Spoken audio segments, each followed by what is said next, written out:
Thanks, Michael. Yeah, it's kind of interesting, and I can now appreciate why, particularly when I worked with horse owners, that they didn't tend to follow through and implement pasture improvement practices.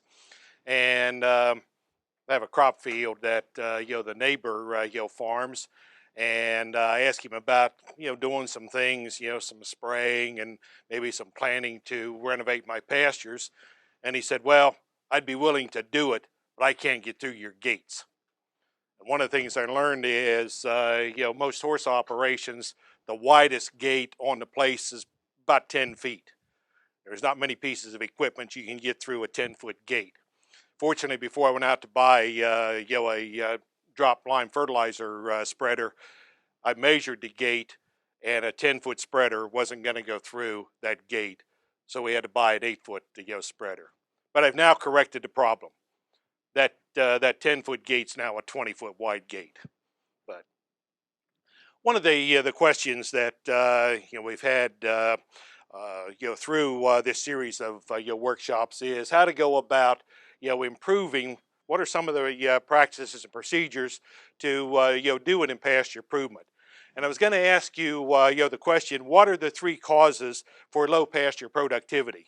And in the interest of time, I'm just going to throw up my three. And the first one is lack of adequate fertilization. How many of you routinely fertilize your pastures? We tend to not think of pasture as really being a crop and manage it like we would our corn, soybean, small grain, whatever. And the second one is poor grazing management. They, particularly in some of the larger, operations, especially beef cattle, you turn them out in the spring, collect the survivors in the fall, and that's pretty much the extent of pasture or grazing management. And then, the third is unproductive species. Why do we end up with unproductive species? It relates back to the first two. The lack of, adequate fertilization, poor grazing management, that we tend to, end up with the unproductive species. If we look at pasture renovation, and with that renovation we have pasture and grazing management, we can improve pasture productivity over a permanent pasture, typically 2 to 5 fold. I'm going to go through a couple of definitions. If we look at renovation, what is renovation? What's involved? And renovation is the improvement of pasture. It can be in some cases just a partial. If we had a good stand of grass, maybe our renovation just involves introducing a legume.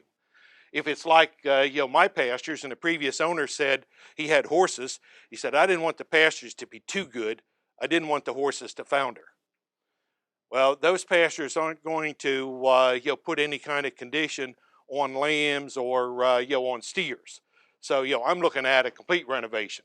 Get rid of what's there, which tends to be a lot of the endophyte toxic infected fescue. So it can be partial or complete destruction of the existing pasture, plus liming, fertilization, weed control, and seeding as may be necessary to establish the desirable forage plants that we would like to have. And so what we're looking at, maybe it's just sward improvement by introducing a legume or complete renovation, and that's what I want to deal with in the next few minutes. What's involved is a precise or a series of precise practices that are going to be necessary if the renovation is to be successful. And it's a step-by-step process. Let's look at the definition of management. This is Webster's definition. Management is to alter by manipulation. So we think about in this process, we're going to do some manipulation to that pasture to change it to what we would like it to be. What is the definition of management? The judicious use of some means to accomplish an end.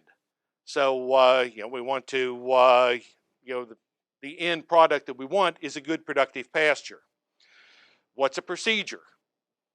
a particular way of accomplishing something, a series of steps followed in a regular and definite order. And in your packet is 4 handouts, and the the first 3 take you through a step-by-step process. This used to be one publication, and it was rather lengthy. So we've split it into 3. If I were working with you, one-on-one, I'd probably only give you the first one to start. You do those steps. Then I'd give you the second one, and we're looking at a process typically that may be anywhere from 1 to 3 years, at a minimum. If you accomplish those steps, then I'd give you, the third one, which is the actual seeding, process. And so, since I don't have the opportunity now to, be working with you one-on-one, you get all 3 of them. But take them, step by step. And then the fourth one is, we'll talk a bit about, how to match plants to the soil and site characteristics and to, your goals and objectives. So the management procedures, we're going to, alter, or we're going to manipulate the pasture composition and or its productivity through a series of steps followed in a definite order. For lack of a better way, think of it as building a wall. And on the bottom, you've got the first series of steps, and you end up then at the top. But what would happen if this were a wall and you didn't put that block in? What's going to happen up here? The wall's going to fall apart. So the same thing with this procedure. If you decide, I'm not going to do this step, the next steps are less likely to be successful.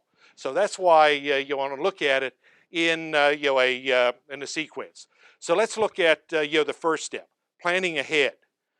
Sometimes I have difficulty planning for tomorrow, but if we look at planning ahead in the pasture renovation process, as I've indicated, we need to start 1 to 3 years in advance to correct pH, fertility deficiencies, and particularly in a no-till situation. Just applying lime on the surface doesn't immediately change the pH. In a no-till situation, soil is an excellent filter. So you put that lime on the surface, and it's going to take several years for that lime to work its way into the ground and correct the pH where that seed and where those roots are going to be growing. 6 weeks to a year for chemical weed control. If we're looking at an old established pasture, most likely there are some perennial weeds. You may have some dock, some thistle, not easily controlled. So we need to, and a single application is probably not going to take care of all of it. So we need to plan in advance for that. If you're converting cropland into pasture, you may have some herbicide carryover issues to deal with, and I've seen that in a number of cases. It's been corn, or soybeans, and you want to go into hay or pasture, and there may be some of those row crop herbicides that are going to carry over 6 months, a year, even a year and a half. So if it's new land that you've attained, you need to check with the previous owner or whoever was cropping it as to what herbicides were used and what impact that may have. We tend to think that we want to begin with the worst pastures, the ones that are the least productive. But my suggestion is that you start with the most productive pastures. You're going to get the biggest bang for the least investment. If you have a good stand of grass and it just needs clover, your fertility is in the range where it should be, adding the clover is going to be the easiest thing to do. But at the same time, begin bringing along that back 40 that has had little attention is going to need lime, fertilizer, going to need some weed control. So begin with the most productive and then work down to the ones that you are going to need the most help. Unless you're, in like my situation, I don't have any stock yet, and the pastures all need to be renovated. I had planned to have stock at this point, but I haven't gotten the pasture renovation job done. And because I don't have animals, I can renovate it, all at once. But if you have animals, you need some place for those animals to be. So you're going to have to do it in segments. Maybe you do a quarter or a third, this year. Then you do another quarter or a third, next year. So say, unless you don't have animals, don't attempt to renovate everything at once. We need to control, weeds, as we've talked about. 6 weeks to a year before seeding. For late winter seedings, apply 2,4-D and or Benvel or other broadleaf herbicides the previous fall. What we're talking about is mid-September to early October. This is the time of year that weeds are getting ready for winter. In the spring of the year, the movement in the plant is up. It's hard to get a herbicide down to the root in the spring of the year. In the fall of the year, this period, the plants are getting ready for winter. They're moving reserves into the roots, and they'll take the herbicide with it. So for late winter seedings, or what we might typically talk as spring seedings, you want to apply the herbicide the previous fall. For late summer seedings, you apply your broadleaf herbicide generally the mid-July period, or preferably the previous fall. See, if you got hard to control broadleaf weeds, you're probably not going to get everything with a single application. Soil test. For a no-till seeding, you want to sample ideally from 2 depths. Do a surface to 2 inches because in a no-till situation, you're not mixing lime and fertilizer throughout the tillage layer. So you have a concentration in the top 2 inches. So 1 sample there, and then a surface to 6.5 or the normal plow layer if the field has been tilled. And if it's going to be a conventional seeding, then you just need 1 sample from the surface to the plow depth or whatever the tillage depth is. Correct the soil fertility deficiencies. Do not attempt to renovate unless you're willing to apply the recommended amounts of lime and fertilizer.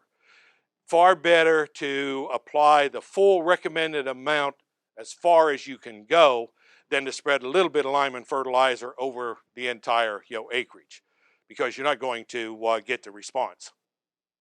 pH affects, as Chris has said, the availability and the plant utilization of other minerals. Phosphorus is critical for seedling development. Potassium is critical for maintaining legumes in the stand. This is the one exception to, we generally tell you don't overgraze, but especially if you're going to be trying to introduce a legume into a good existing stand of grass. Overgrazing can be beneficial because that will tend to set the vigor of the grass back a bit. Also, if you have a lot of residue out there, it's going to be hard to get the seed down to the soil to have seed soil contact. So overgrazing, opening up that stand and allowing the seed to get to the ground can be beneficial. As I've indicated, can assist in suppressing the competition from existing vegetation. This is a real key one, and one that I've run into repeatedly.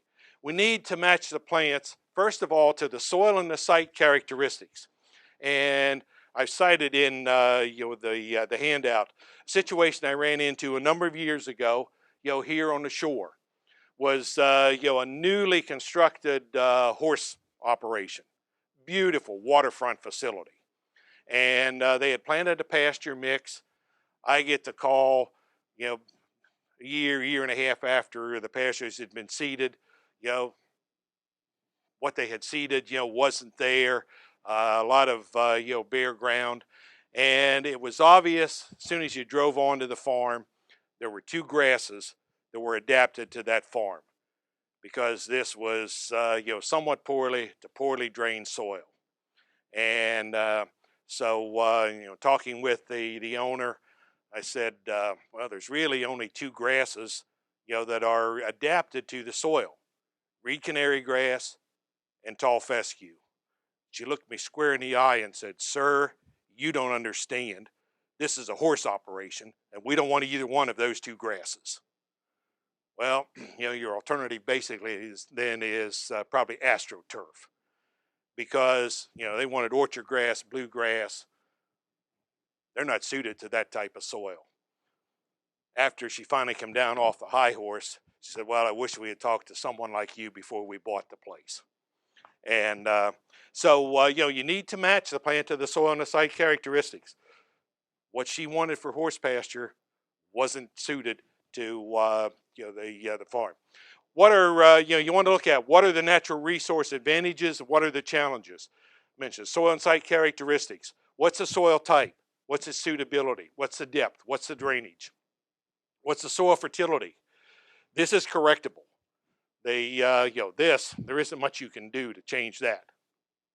The soil topography. When you look at, you don't have on the shore, but you get into central Maryland. Is it a south-facing slope, a north-facing slope? That's going to have an impact on when plants start to grow, what's going to be suited. These factors determine what you can grow and the type of a livestock system that can be supported. And this table is in the matching plants handout. You want to look first of all, what's the drainage? If it's very poorly drained, you're limited pretty much to reed canary grass. But you look first of all at drainage, then look at fertility, look at pH, but this is the overriding one. Poorly drained, we can go with tall fescue. One of the problems that we have with orchard grass is in some cases, particularly in southern Maryland, orchard grass is acting like an annual. And one of the things that I think is a factor, you look particularly to hay growers in central Maryland and the problem they had with the cereal rust mite on timothy. So they were looking for an alternative grass for hay. Well, orchard grass, is acceptable to most horse owners. So in a lot of cases, we have hay growers trying to grow orchard grass on timothy ground. Orchard grass has a very narrow range of adaptation.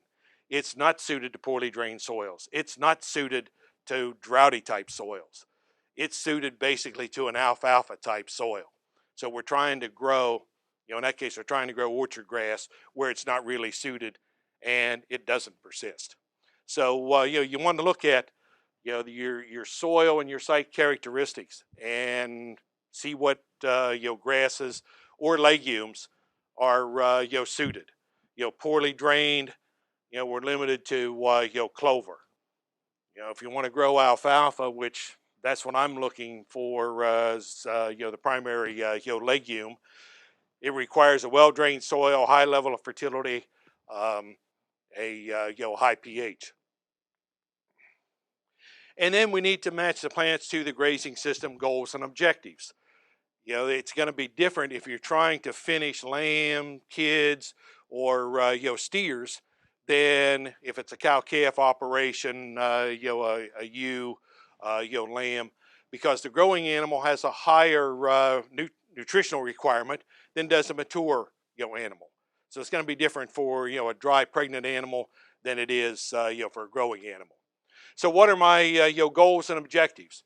You're looking at pretty much the traditional system: summer pasture, winter stored feed, for any of these systems: dairy, beef, sheep, goat, horse, whatever. Or are you interested in maximizing grazing, minimizing stored feed? And after Chris's presentation, I think we want to be looking at minimizing stored feed. When I look at my situation, economically or financial standpoint, I can't justify having haymaking equipment, but on the other hand, I can't rely on a neighbor to come in and bale my hay or baleage to, at the time that it needs to be made to give me the kind of forage quality that's going to be needed to finish that steer or that lamb. So down the road, I'm going to be looking at buying some type of small baler that I can do it when I want it done, not a month or 6 weeks later when he gets around to, because I'm watching him making the hay for the neighbor, and when he gets around to making hay for her, and the quality of the hay that the previous owner left in the barn, I'm using it for mulch. And yeah, I can't really justify the cost of the baler other than the fact that if I want the quality of hay or silage, I'm going to have my own. Maybe it's dairy or livestock production and cash crop hay, cow, calf, ewe, lamb, doe, kid, backgrounding. Chris talked about that. Finishing. This is what I'm interested in is buying stalkers in the fall, running them on pasture over the winter, and hopefully have them finished by late July, early August, off to harvest, offer hamburger and steaks. Have only the granddaughter's horse, maybe a couple of sheep on the place August, September, October, so I can accumulate fescue for winter pasture. And pasture finished or pasture plus grain. At this point, I'm not totally indoctrinated into grass finish. I'll probably feed a little bit of grain just to be sure that I have them gaining at 2 or 2.5 pounds over the winter period. If we look at forage quality considerations, as I mentioned, we need to match the forage quality to the nutritional requirements of whatever our animal system is. A lactating dairy cow or finishing beef require a higher nutritional quality pasture than dry cows, heifers, beef cow, calf, etc. So we need to match also the seasonal forage nutritional value to the production or the finishing period requirements. The challenge in what I'm looking at, in my system, is going to be getting those gains. Well, one, this year, late December, early January, when everything was frozen for about 2 or 2.5 weeks. That one I think I can deal with, but it's that July, the heat in the midsummer, and trying to get gains during that period. Use certified seed to ensure varietal purity and high seed quality, and Chris touched on that. If you looked at this bag, what would you assume the variety is in that bag? You would assume, here it is, big letters, Kentucky 31 tall fescue. It may or may not be Kentucky 31. In many cases, it's not. It doesn't have a certification tag, on it. And in some cases, there will be a disclaimer somewhere, either on the bag or on a tag, saying that this seed may not have been derived from Kentucky 31, may have been derived from Fawn, Alta, or other varieties. This type of seed, the bulk of it comes off of pastures in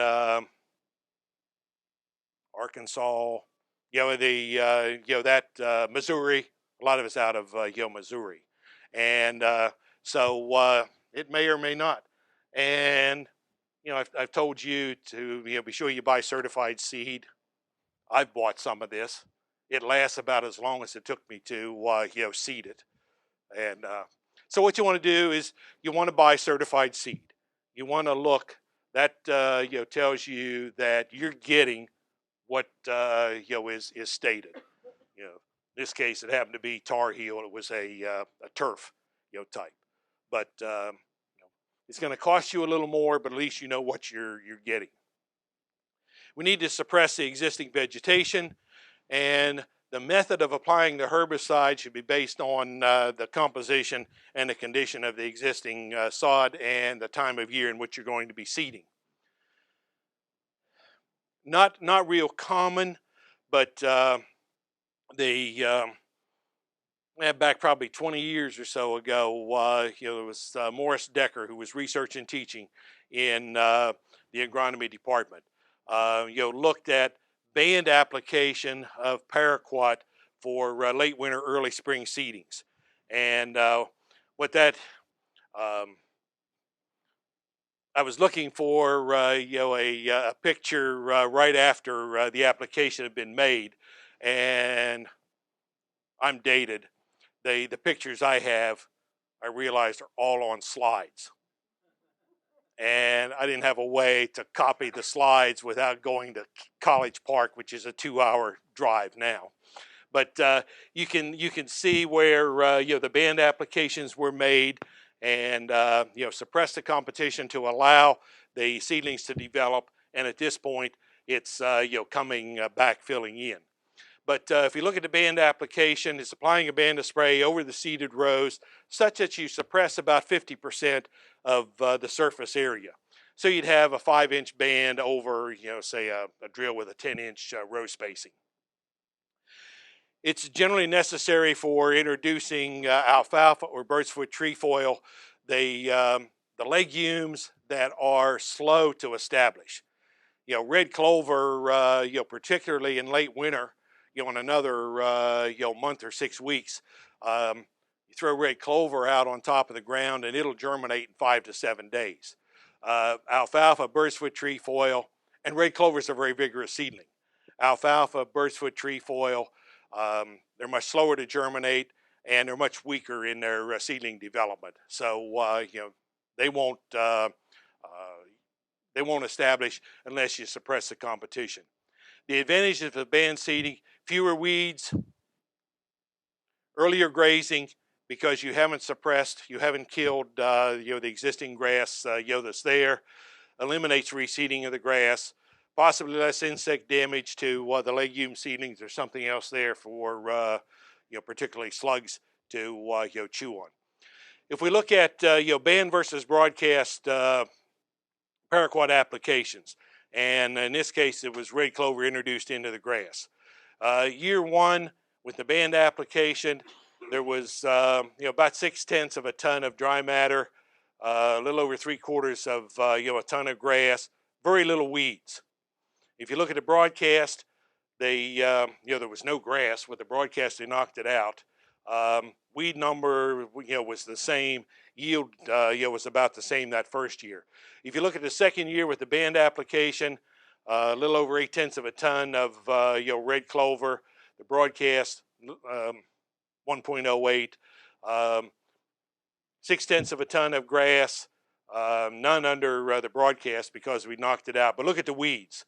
About 0.2 of a ton, over 1/2 a ton of weeds in the second year. So with that band application, a lot less weed pressure, particularly when you get out here into the second, third year.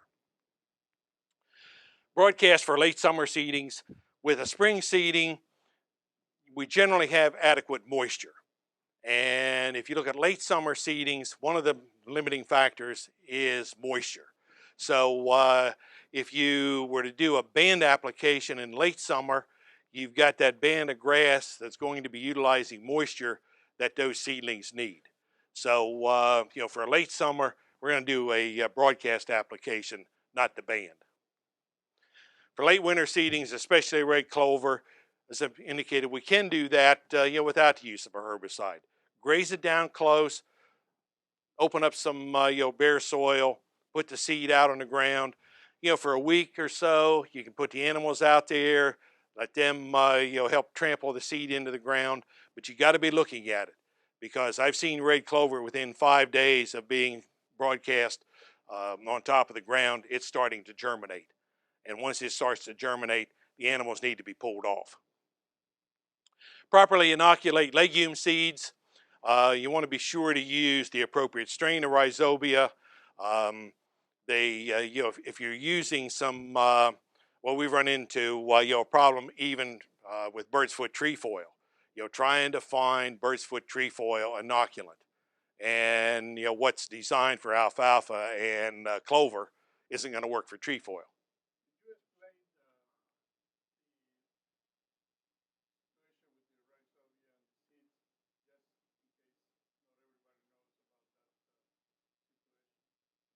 Okay, the the legumes have bacteria associated with the root, and there are specific strains of rhizobia for different legumes.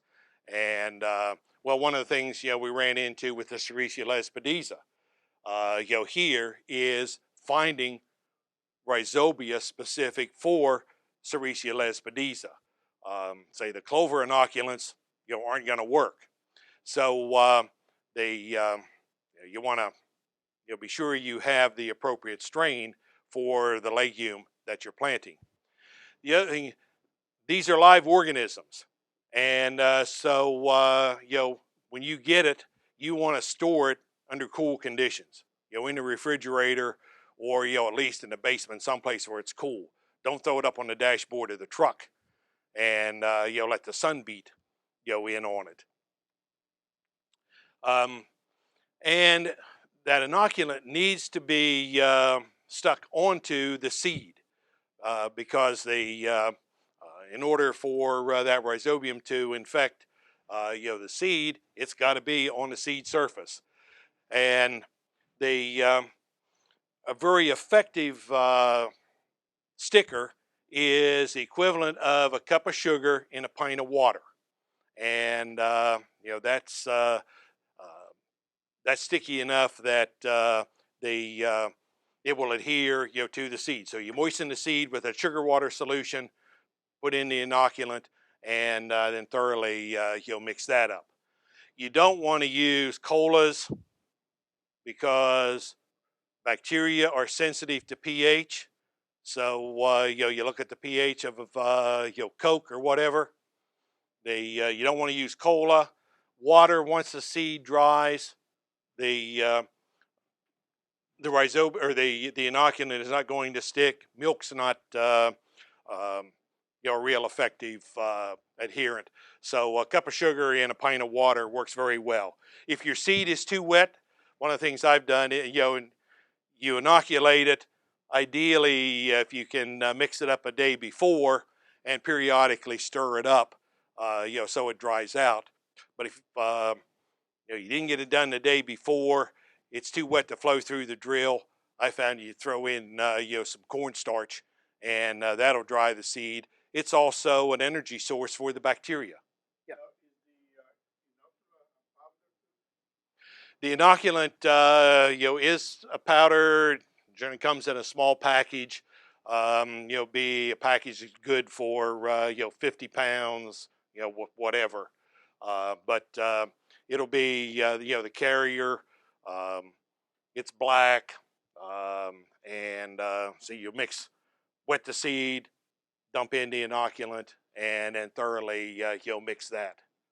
So if you're doing it by hand and you don't have a plastic or a rubber glove on, you got a nice black hand by the time you're done. Check the expiration date of inoculant as well as pre-inoculated seed. I ran into a situation a number of years ago where father had sent the son into the seed dealer to pick up the seed. The son gets home with it. Dad looks at the tag on it, and the inoculation was 3 years out of date. And so not going to be many live rhizobia 3 years out of date. The other thing was, the seed company was reluctant to take it back. So, you need to check the expiration date on pre-inoculated seed as well as on, inoculant packages. It'll have an expiration date. Seed at the proper time and the proper depth for late winter seedings. For this area, we're looking at, most years, mid-February to late March. Again, depending a little bit on how, winter breaks. Central Maryland, we're looking late February to early April.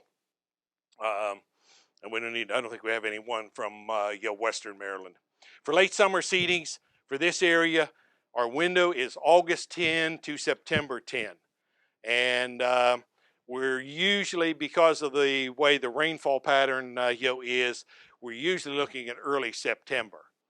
If it's been dry, we get a little bit of rain, get some rain, maybe you get a half inch or so, and that's enough to moisten the surface. We go ahead and seed, but then it doesn't rain for another 2 or 3 weeks. Germinate the seed, and then there isn't sufficient moisture in the soil for it to survive. So most years we're not going to be able to make that seeding in August. Last year was probably an exception. And as you go shorter growing season, we just move it 10 days earlier. Ideally, on a no-till drill, we want to use depth bands to control seed placement, and we're looking to put that seed at 1/4 to 1/2 inch on heavier soils. On lighter soils, they go a little bit deeper because those seedlings can emerge from a deeper depth on a lighter soil, and we want to have it down where it's going to have a little more access to moisture. This is just a picture of what the depth band is on a no-till drill. In most field situations, it's not uniform across the field. So if you weight the drill to penetrate the heaviest areas, the harder areas, if you hit then an area where the soil is it's softer, the drill is going to go in, it's going to sink that seed in too deep, and it's not going to be able to emerge. So if we have a depth band on the seeding unit, you can weight the drill for the heavier areas and not have it go in out of sight when you hit softer areas. Control competition during establishment. We want to graze and or mow the spring band seedings to reduce the competition. Once that grass in the band that's not sprayed gets up to where it's closing in over those seedlings, go in and do a grazing or mow it to reduce the competition. Mow weeds when necessary to reduce competition or prevent seed production. Rotationally graze after establishment assists in maintaining productive stands. This will tend to favor your legume persistence. Provides more effective and complete consumption of the forage. We had a speaker 2 weeks ago for a series of hay and pasture conferences from Missouri, and one of the things that he was impressing is that he's been able to knock back weeds. Ironweed was one that was a problem for him, and he said when he was continuously grazing, the animals just totally ignored it. And he's now doing, and this is with cow-calf, so the mob grazing system will work with the cow-calf, and so he's got his paddock small enough that when the cows go in, they're concerned that they're going to be able to get something to eat before the neighbor does. And so he's pretty much eliminated ironweed by concentrating his animals and getting better consumption and utilization of the forage. Rotational grazing also allows for harvesting excess in the spring. That's one of the problems with the smaller operations where you don't have equipment. If we have enough animals to utilize the spring growth, we're going to be out of luck come July and August. So if you're a large enough operation, you have some hay or silage making equipment, rotational grazing will allow you to harvest the excess. Maintain productive stands, soil test every 2 to 3 years, lime and fertilize according to recommendations, and manage. If we come back to the definition, manage, alter by manipulation. Management, judicious use of a means to accomplish an end. And procedure, a series of steps followed in a regular definite order. And that's what's outlined in the first 3 handouts. And So with that, any questions?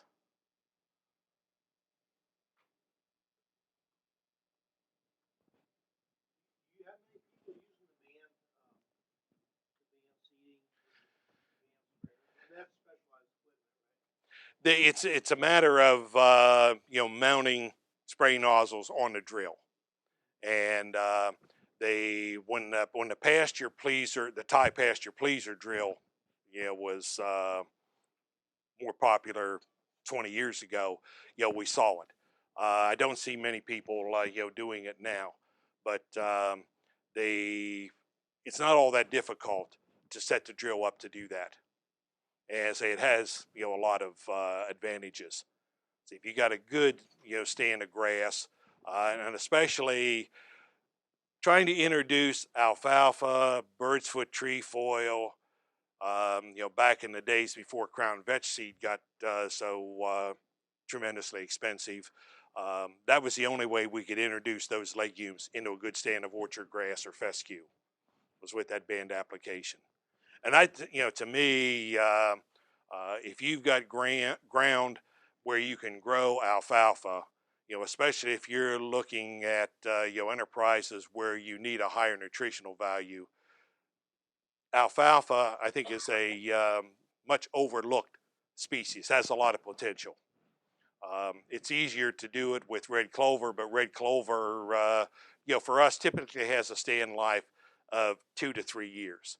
We usually get a good stand for 2 years. The third year, it's going out. One of the things I've recommended, I don't think it's in the handout, but if you're using red clover, divide your pasture acreage into thirds. So you seed a third, you put red clover on a third of it this year, another third next year, another third the next year. That way you don't have it all going out at the same time. So you can keep your stand up. Any other questions? Michael?